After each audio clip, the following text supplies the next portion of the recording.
বাগেরহাট ২ আসনের সাবেক সংসদ সদস্য ও বীর মুক্তিযোদ্ধা এমএইচ সেলিম দীর্ঘদিন পর ফিরে এলেন তার গড়া বাগেরহাটে। বিএনপি চেয়ারপারসন বেগম খালেদা জিয়ার সুস্থতা কামনায় দোয়া মাহফিলে অংশ নিতে শুক্রবার তিনি বাগেরহাটে আসেন। শুক্রবার সকাল 11:30টার দিকে বাগেরহাট দরগা মাজার মোড়ে পৌঁছালে হাজারো নেতাকর্মী তাকে বরণ করে নেয় বিশাল মিছিল ও মোটরসাইকেল শোডাউনের মাধ্যমে। আমাদের মেইন প্রতিনিধি ছিল জামাত, আওয়ামী লীগের তো ইলেকশনে করতে পারবে না,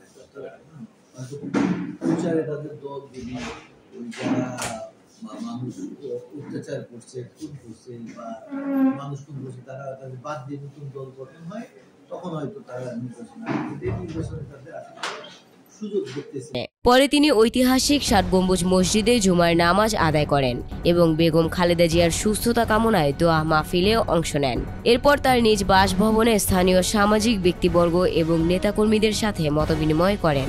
এ সময় উপস্থিত নেতাকর্মী সহ সাধারণ মানুষ তাকে আবারও বাগেরহাট ২ আসনে দেখতে চান বলে জানান এবং তাকে বাগেরহাটের রূপকার হিসেবে উল্লেখ করেন। নিউজ টাইমসকে দেওয়া বিশেষ সাক্ষাৎকারে এমএইচ সেলিম বলেন, জনগণ যেহেতু আমাকে চায় আর দল যাচাই বাছাই করলে আমি আবারও বাগেরহাট ২ আসনের মানুষের সেবা করতে পারবো। আমি আশাবাদী আবারও বাগেরহাটের উন্নয়নে কাজ করতে চাই। আমার আমলে নির্মিত রাস্তাঘাট, ব্রিজ, স্কুল ও মসজিদই আমার কাজের প্রকৃত নমুনা।